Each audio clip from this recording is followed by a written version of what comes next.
От шушулка на дървода до лакомство, което всички обичаме. Днес ще научим за магията на шоколада Фени.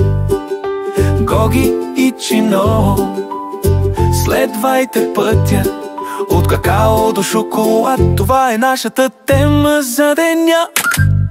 В дървени каси какаото пристига. Шушулки от фермата, свежи и живи. Отворете ги, какво виждаме? Малки бели зърна казват: чакайте ме.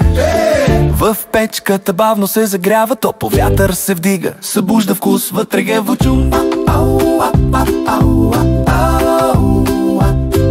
От шушулка до зърно, от светло до кафяво, топлината работи нежно, без бързане. Стъпка по стъпка следваме път, така започва денят на шоколада. От печените зърна се смилат, чупят и въртят. Твърдо и грубо става гладко вътре. Прах на паста, гледай внимателно. Текстурата се променя, виж колко бързо. Прекалено горещо, прекалено гъсто. О, не, дяв. Намали топлината, сега е блестящо и светло. Смели бавно и внимавай с топлината. Това е тайната за кадифено лакомство. Не твърде бързо, не твърде бавно, балансът помага на шоколада да тече.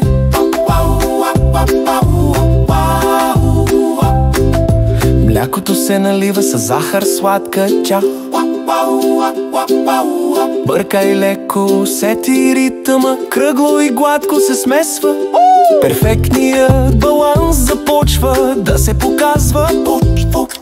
Във форми, спокойно и чисто, охлади бавно, сега е готово.